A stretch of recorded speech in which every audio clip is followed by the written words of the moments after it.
तो दोस्तों, हमारी आज की कहानी एक ऐसे स्टूडेंट की है जिसे अपनी ही क्लास की टीचर से प्यार हो जाता है। अब वो अपनी टीचर को पाने के लिए किस हद तक गुजर जाता है, ये सब कुछ आपको आज इस कहानी में देखने को मिलेगा। तो कहानी बहुत ही मजेदार होने वाली है। तो चलिए कहानी की शुरुआत करते हैं। तो कहानी की शुरुआत में ही हमें एक बहुत ही खूबसूरत लाना नाम की एक टीचर को दिखाया जाता है। हम जान पाते हैं कि यह टीचर शादीशुदा थी, जिसकी एक छोटी सी बेटी भी थी। यहीं पर उसकी क्लास में एक लड़के बैनी को हम देखते हैं और इसे पहली नजर में ही इसकी टीचर लाना इसे काफी ज्यादा पसंद आ जाती है। जिसके बाद से वो हमेशा अपने टीचर को घूरता रहता, यानी उन्हें लाइन मारता रहता।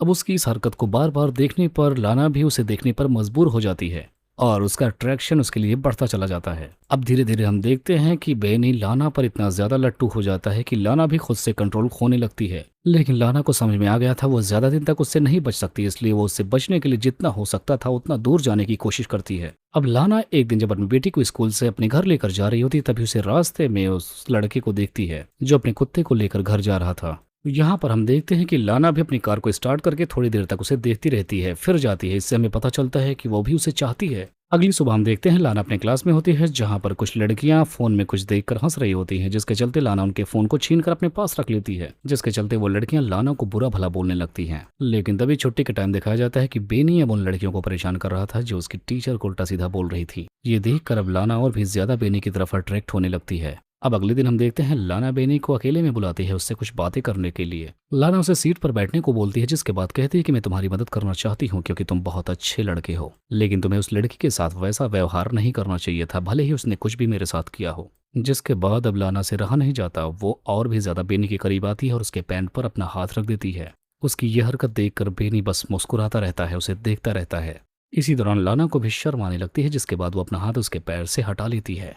तब बेनी लाना से पूछता कि आखिर तुम चाहती क्या हो। ऐसा सुनकर लाना थोड़ा अनकंफर्टेबल होने लगती है, तो कोई बहाना बनाकर वहां से जाने लगती है। अगली सुबह फिर से क्लास चालू होता है। सारे लड़के छुट्टी के टाइम घर की तरफ चले जाते हैं, लेकिन आज बेनी अपना बैग क्लास में ही भूल जाता है, जिसे खोलकर लाना चेक करने लगती है तो उसमें उसका स्वेटर मिलता है, जिसे वो सूंघने लगती है। लेकिन जैसे ही वो बाथरूम में जाती है तो वहां पर बेनी पहले से था। अब वो लाना के पास आकर अपना दायां हाथ उसके सीने पर रख देता है और लाना को बहुत ही बेहतरीन तरीके से चूमने लगता है। लाना इस मदहोशी में कुछ भी समझ नहीं पाती, लेकिन फिर होश में आ जाती है और फौरन खुद को छुड़ाकर वहां से जाने लगती है। अगली सुबह जब फिर से लाना और बेनी की मुलाकात होती है तो लाना उसे बताती है कि तुम मेरे स्टूडेंट हो और दोबारा हम दोनों के बीच ऐसा नहीं होगा, और इतना ही कहकर लाना वहां से चली जाती है। अगली सुबह हम देखते हैं लाना जब फिर से क्लास में होती है तो बेनी किसी बात से लाना का मजाक उड़ा देता है, जिस पर पूरा क्लास हंसने लगता है। ऐसा देखकर लाना काफी ज्यादा गुस्से में आती है, जिसके बाद वो बेनी का बैग उठाकर बाहर फेंक देती है, जिसके चलते क्लास में काफी ज्यादा हंगामा हो जाता है और एक स्टूडेंट तो लाना पर टेस्टर फेंक कर भी मार देता है, जिससे वो बच जाती है। अगले दिन हम देखते हैं लाना एक म्यूजियम में है, जहाँ पर वो एक खास तरह की पेंटिंग को देख रही है। तभी लाना को अचानक से वहां पर बेनी भी नजर आता है, जिससे बचने के लिए वो वहां से भागने लगती है। लाना भागते हुए एक लिफ्ट में घुस जाती है, लेकिन बंद होने से पहले बेनी भी उसमें आ जाता है और बेनी लिफ्ट में ही लाना को सेड्यूस करने लगता है, जहां पर लाना फिर से अपना कंट्रोल खो देती है और आज खुद उसको किस करने के लिए आगे बढ़ती है और यहीं से इन दोनों के बीच एक बेहतरीन रोमांटिक मोमेंट बनने लगता है। अगले सीन में हम देखते हैं लाना अपने घर पर है, जहां पर उसे काफी ज्यादा अजीब लग रहा है क्योंकि उसने अपने हस्बैंड को धोखा दिया था। लाना बेनी से किसी भी हाल में छुटकारा पाना चाहती है, इसी वजह से वो एक क्वेश्चन पेपर चुराकर बेनी की बैग में रख देती है, जिसके चलते बेनी को रेस्ट्रिकेट कर दिया जाता है और फाइनली लाना का प्लान सक्सेसफुल हो जाता है। बेनी इस कॉलेज से निकाल दिया जाता है।